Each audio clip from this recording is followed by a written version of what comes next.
Hello, and welcome to Containment Breach 3-Minute Meets, which are never 3 minutes.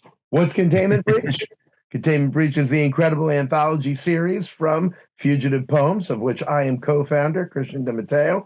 Containment Breach Volume 1, Quarantine Chronicles. Containment Breach Volume 2, Myth Reborn, a huge Kickstarter hit. And right now, well, depending on when you're watching this, we are kickstarting Containment Breach Volume 3, because every book has its own individual umbrella theme, and then each team comes up with a creative prompt. I shuffle them around, and I give them to each team, and they have to come up with a great story under the umbrella theme involving the creative prompt that they have been assigned. And I play the game too. I cannot tell you how excited I am that James and I have a story in Containment Breach Volume 3, and so do James Lyons, co-founder of Fugitive Poems, and so do Jeremiah, Schiek, and I. The honor of getting to work with Jay, who I have been following his work for years, one of the coolest indie creators out there, and a Rocketeer enthusiast, which I appreciate on a very deep level. But Jeremiah Schiek is an incredible, incredible talent, and also, as I've discovered, a wonderful human being. We've already done an interview with Jay, so we're not going to go all the way back. We're going to talk new stuff. But first of all, Jay, welcome.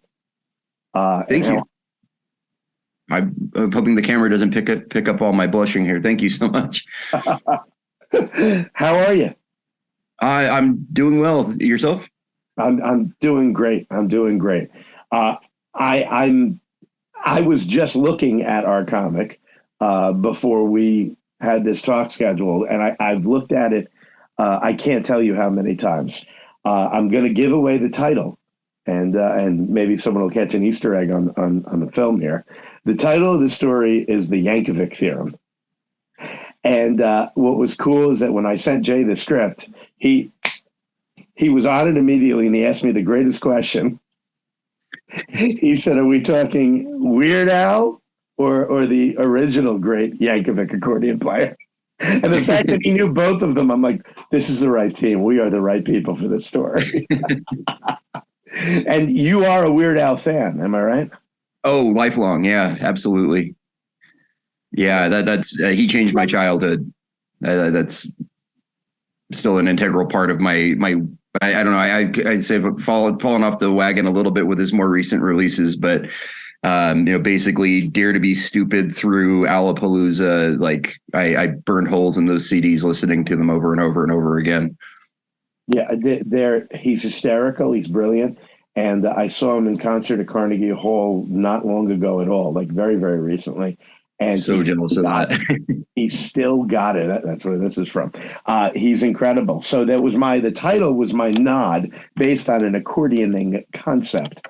And when Jay and I bonded over that, I knew that was going to be terrific. So why don't we talk a little bit about this? So since last we talked in 2021 for Containment Breach Volume 2, which you did with J.L. Collins in. That Hercules one. There it is. We could think of no better way to end this book than with this beauty of a story that actually thematically summed up everything that we were going for. And the cool thing is you can see here Jay's style. If you compare it to anything else, his style is always evolving and altering for a project. How do you do that? How do you?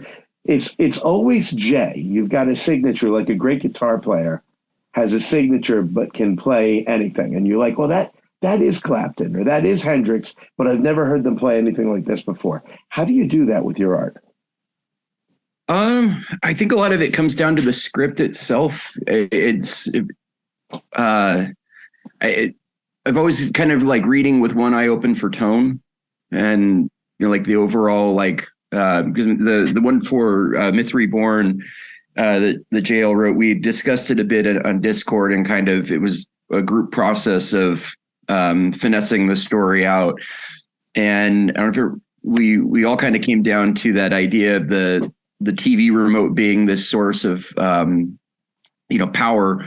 I'm sharing a story with them from my childhood. I used to have to hang out at my grandparents' house. My grandpa worked the graveyard shift, so he'd be asleep. My mom would drop me off, so he was nominally watching me. There was an adult in the house, albeit a sleeping one. And I'd turn on the TV, and it was always be tuned to my grandma's soap operas, and she wasn't there. And I just remember the fights that she and my grandfather had over the TV remote and who got control of it and who got to watch what were epic. I didn't want to touch it. I didn't want to get involved in that. So I would just sit there and quietly watch soap operas when I was like 4 or 5 years old, because I was afraid of touching the clicker to change the channel. And that was kind of going into that story. But to answer more of the question about the change of it, it felt like something. My background from school is in animation, so I drew upon that quite a lot for that one, because it kind of felt like that sort of story. If the characters were realistic looking, I don't know that it would have had the same charm, or it would have told the same story, but I don't think it would have imparted the same kinds of ideas and feelings that it does in its present state. I was going to pull up your story in Big Hype, and I got completely taken in by that story. That this power of the remote for you, I can now see this in the art, because it's JL was the writer. JL Collins is the writer on the story.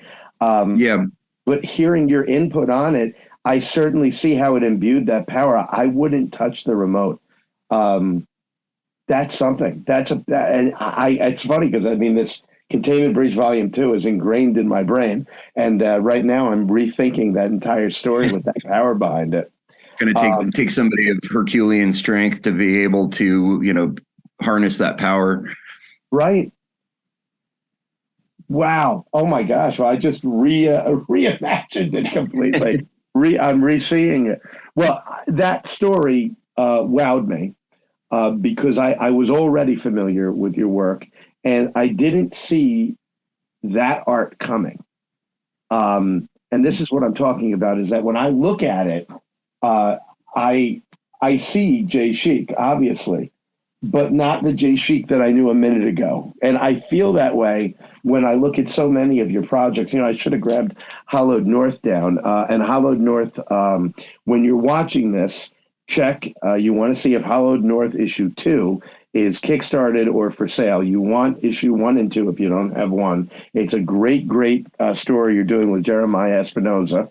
And the art in that, if I lay down Epic Tales for Kids next to Hollowed North, it's just a completely different vibe to it. You really nailed down the horror vibe.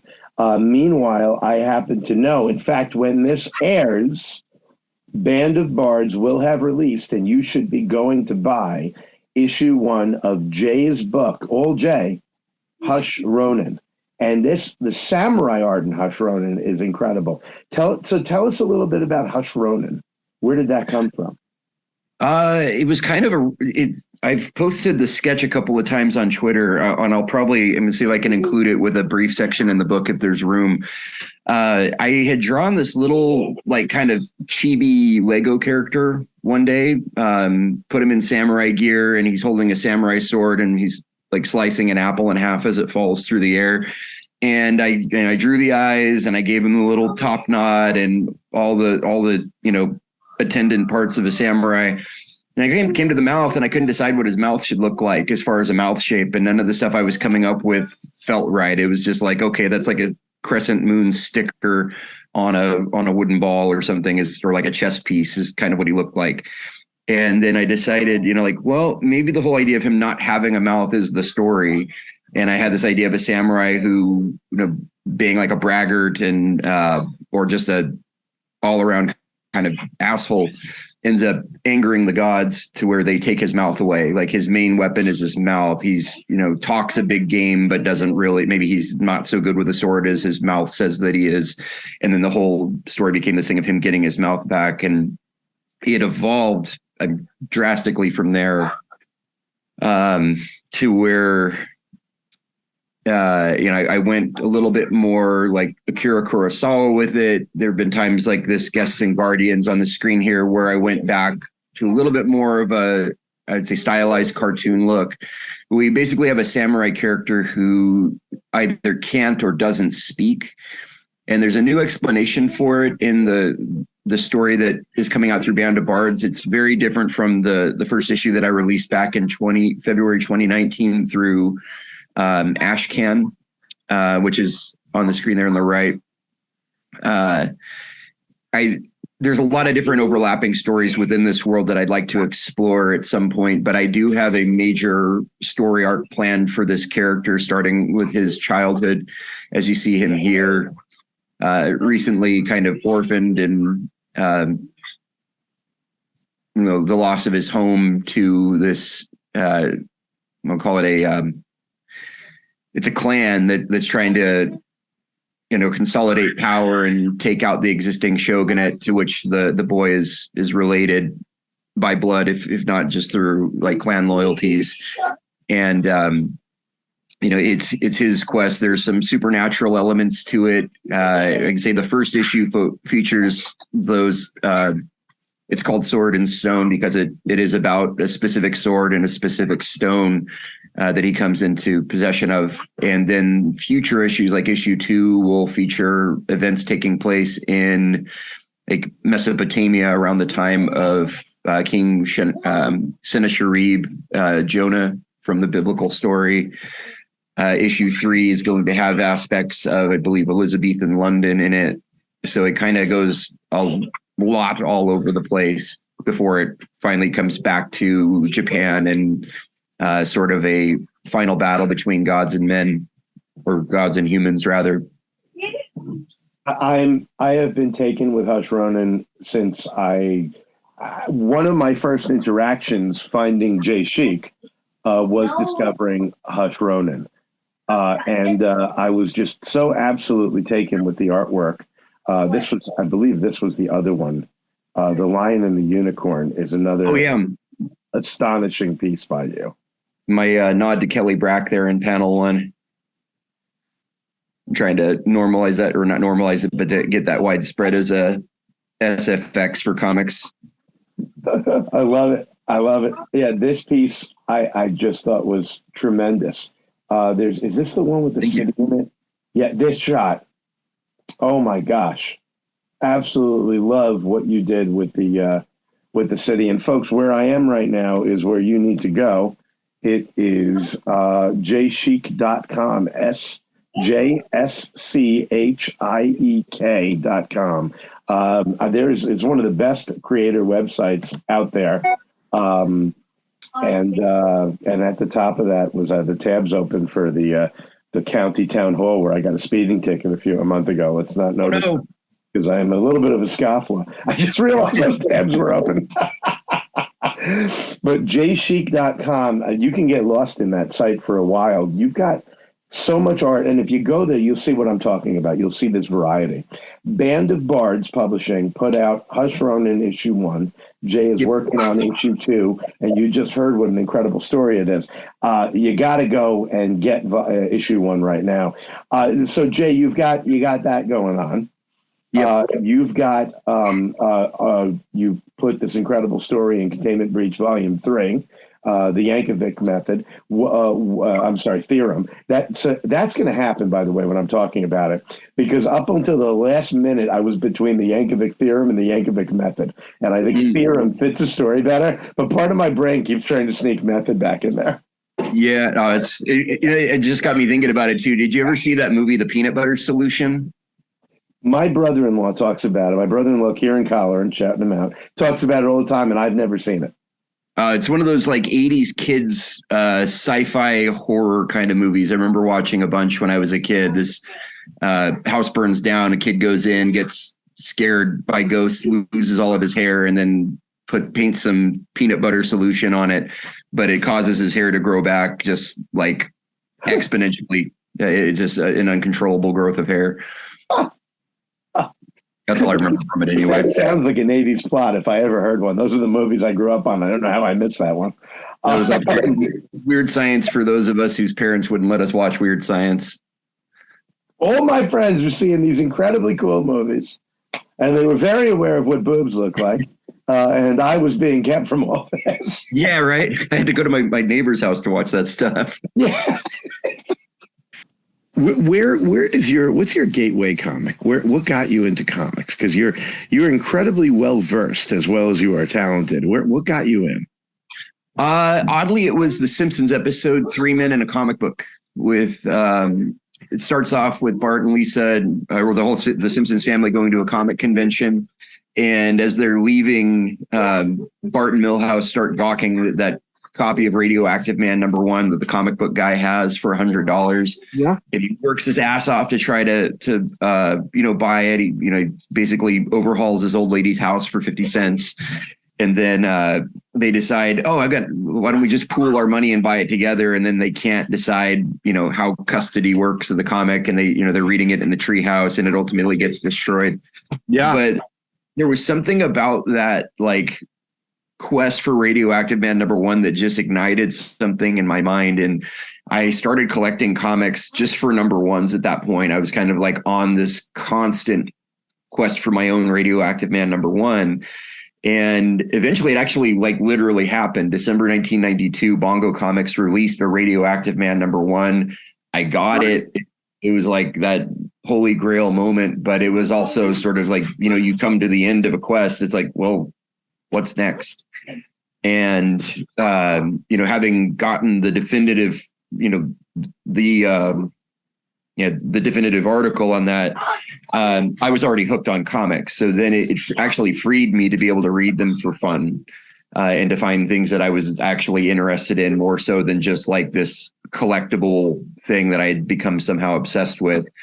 So in hindsight, it felt like a very long time at the time looking for that comic. In actual human years, it was maybe 18 months between when I saw it and when I got it. But since then, my tastes have changed pretty drastically. I was very big into superhero stuff as a kid, and it's not that I dislike superhero stuff now, but I gravitate toward Ed Brubaker and Sean Phillips crime books, Walking Dead, Sandman. That's another firm favorite. I wish I had read that earlier in life than I did, but I've tried to make up for it by reading it probably about a half dozen times in the last 3 years. It's incredible. And folks, I mentioned this on the previous interview we did with Jay. You need to go to jayschiek.com. And Jay has a series he's been working on for at least 2 years now, right? Yep. Yeah. Tarot cards. And I'm fascinated by tarot cards. In fact, they are the basis of the comic series that got James and I together. That's the goal of what we're going to put out. I'm fascinated by them. And Jay started doing them. What amazes me is he's taken the characters from Sandman, but stayed with both the major and minor arcana, and stayed true to the concept of the tarot cards with these beautiful illustrations. I can't recommend that you check them out enough. Go. If you see Jay's name, if you see Schiek, if you see Jay Schiek on any comic project, you want to get it. You want Hush Ronin. It's an incredible creation of his. I did not know that it started with the idea of his ability to speak. Maybe he doesn't have a mouth as a solution to a drawing problem, sparking a concept that's grown is the most artist thing I've ever heard. And I love it. I absolutely love it. I'm a fan. I am honored to be a colleague with you, and to have worked with you on the Yankovic theorem, which I think is going to blow people's minds. And I thank you so much for meeting with me today, Jay. It's always a pleasure. Thank you so much for having me. Absolutely. Folks, fugitivepoems.com. You can get Volume 1, Volume 2, Volume 3 of Containment Breach. Go to fugitivepoems.com. Get your Jay Schiek fix. Get your Fugitive Poems fix. You find us on Twitter, on Instagram, at Fugitive Poems. Find me on Twitter, at CDMETC. I know that's terrible, but it's what I got on Twitter, and you can't change it after you develop a following. Folks, we are Fugitive Poems, and we make comics.